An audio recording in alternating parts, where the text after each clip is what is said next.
Hey everyone, Lee here from Pedalboards Hotone. This week we're going to be speaking about the Fender versus Gibson rivalry, but first off we are going to discuss what I feel is the most important release of the week, and I'm really excited about it. So if you watched last week's episode, you would have seen us go on about some stuff that Jam Pedals brought out, which was the Seagull, and during that I mentioned the Delay Llama being the best analog delay that you can buy because it just sounds better than all the other ones I've tried, and I've tried some amazing analog delays. Well, lo and behold, 2 days later Jam hit me up and said, "Hey Lee, guess what? We've got another new version of the Delay Llama." I was like, okay, tell me more.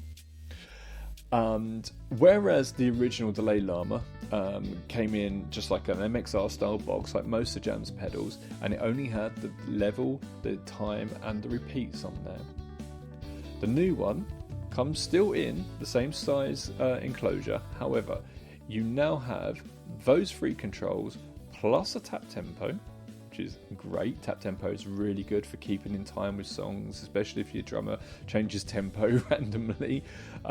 It has a subdivision button, so you can choose between 3 different subdivisions, so when you hit your tap tempo in, you don't actually have to have it on 1, 2, 3, 4. You can have it on dotted eighths of that 1, 2, 3, 4, and so on and so forth, so depending on the subdivisions that you choose.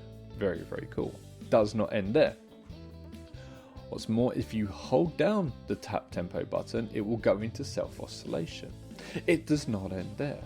You've got a choice of having trails or no trails on this. So that means when you turn the pedal off, if you've got trails on, the repeats that you have put in will finish off even if you turn the pedal off. Okay? Now, if you have it on, the pedal will be buffered. If you turn it off, the pedal will be true bypass. Cool. It does not end there. Inside, you can adjust the maximum number of repeats, so you're able to decide where the repeats finish when you turn the knob on full. That's really, really handy, because if you don't want more than say 4 or 5 or say 8 repeats, you can put that at the maximum. Whether that affects the self oscillation on the tap tempo hold, I don't know, but it's really, really cool. 600 milliseconds of maximum time. That's great because so many of these don't even get up to 500, and they're using real Panasonic reissue chips, so you're getting a really great sound. This is as close to a tape you're going to get in an analog pedal. It's so good. I'm so happy. I'm so happy with it. I've put my name down for one. Well done, Jam. Perfection. Oh, yes, go and buy one. Honestly, go and buy it. You will not regret it. Sell all your other delays and go and get one. Amazing. Right, okay. Only last week did we discuss the new launch of pedals from Maestro, owned by Gibson. Now, there have been rumours about these pedals coming out for quite some time. People have been going, it's new Gibson pedals, and it's been really, really exciting. Everyone's kind of not allowed to say anything, you keep it to yourself, and then suddenly it's like, oh, they're Maestro, okay, cool. And then we got what we got last week. Interesting set of pedals, very cool. Now, 1 week later, Fender released a new set of pedals. Now, I've got to give a precursor here. I personally think that the current range of Fender pedals are absolutely fantastic. I really do. I think they have some great pedals at great prices, some really good entry level stuff, and some really interesting unique stuff, including an acoustic overdrive. So they are not like keeping it simple on that range. It's very, very cool, pushing the boundaries, and they don't get the recognition that they deserve. They are very, very cool. What makes me suspect about the Fender kind of like just jumping on the back of, Gibson releasing pedals, we have to try and up one on them, is 2 things. One, that original existing Fender range is fantastic already. Okay. 2, the Gibson range came out last week, and now these coming up, and there's also the fact that there are no videos of these. There are no sound clips or anything along those lines. So when a pedal company, especially someone like Fender, releases products, there will normally be videos of them that have been made before the release, so people can hear what they sound like. That hasn't happened, and that's what makes me think that, you know, this was a case of, oh, hang on a minute, let's make sure we jump on the fact that Gibson have done some pedals, because people are going to ask about Fender doing pedals. Are they? I don't know. But given the long-standing rivalry between the two companies, it is something that really just jumps to my mind. What I want to know is, do you agree? I'm going to go through these pedals with you because they are interesting, and I don't think Gibson is the only company they're hitting at with these. There is the argument that can be had that Fender have seen a gap in their product range which could easily be filled. So I think that they have taken some inspiration on these from companies such as JHS with their 3 Series pedals, and some of the Chinese companies such as Joyo and so on and so forth, who are producing some pretty good pedals at very low prices. And they're thinking, you know, we can do that too, we're Fender. So what have we got from them? We've got 9 pedals. Every pedal is under $99. Many of them are around $80, which makes them cheaper than the JHS pedals. Still more expensive than the Joyo, but it wouldn't be a big push for you to spend $10 more, because instead of saying Joyo, it says Fender on it.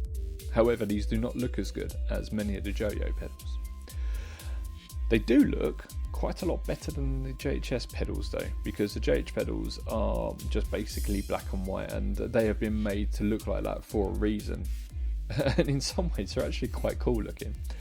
These, what have we got? We've got the distortion. That is a 4 knob distortion pedal. You've got treble and bass, so that suggests to me that the mid is fixed and the treble and bass are active, so you can cut and boost them, and that will move the mids relative to the bass and the treble, and that's going to be a distortion.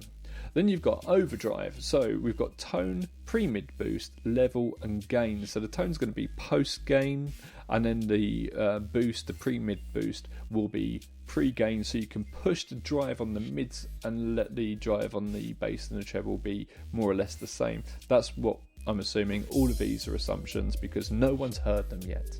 So then we've got delay, time, feedback, level, type, likely to be switching between digital and analog, and then you've got modulation on it as well. Nice, okay. Reverb, now you've got time, dampening, cool, and level. Type, you know, it's got to have spring on there. It's reverb from Fender, it's got to have a spring on there. If it doesn't, someone's not doing their job properly. And then you've got tone, which would be bright and dark, I suppose, and damp comes into that as well. Flanger, you've got manual, rate, depth. Resonance is on a switch, which I'm not sure how I feel about that. And then you've got type as well. Coming down to the fuzz is quite interesting because there are rumours that this is supposed to sound like an FZ1, which gives me more credence towards my thinking that it's going to be Gibson versus Fender, rather than just, oh look, we were launching something at the same time and we're not going to push it back because Gibson released theirs. What makes me think that that might not be right is that this has an octave switch. So you've got tone, fuzz and level. The octave switch makes me think it's probably more like an Octavia or a Fox Tone Machine or something along those lines. You've got a metal pedal, which is going to be the same as a distortion, just maybe voiced slightly different, or you'll have a different, just more gain on it, and again, active EQ. Chorus, you've got step, rate, level, type, which is probably going to be vibrato or chorus, and then tone, which will be bright or not. And then space delay, looking at this, I think it's going to be something after like the RE20. And then you've got time, feedback, level, pattern, which will be a pattern with the heads on, certain heads on, maybe 2 and 3 off or something like that. And then you've also got modulation on there. Where these do stand out over some of the alternatives is they've got top mounted jacks, really nice. They are a little bit more interesting to look at. I love the fact that they've got the colour coded knobs, and they look like the Fender amp knobs as well. That's pretty cool. yeah, look, we need to hear them. Fender, we need to hear these. I know they're not going to be as good as the more expensive range, otherwise you'd be undercutting yourself, wouldn't you? But yeah, we do need to hear these. I'd love to see these all on one board, because they're the top mounted jacks, you'd be able to do that. It's really, really cool. Yeah, I would also like to see someone take all the knobs off and then just like mess them up so it was like a rainbow or something. That'd be quite cool. Anyway, look, yeah. What do you think? Do you think this is Gibson in the firing line of Fender? Do you think that this is a Fender range that was going to be released later or announced later in the year and they've released them early, hence why we've got no videos, and that's just to attack Gibson? Or do you think I'm just coming to conclusions that are completely unfounded? All of these could be true. So let me know, and yeah, I'll see you next week. Bye.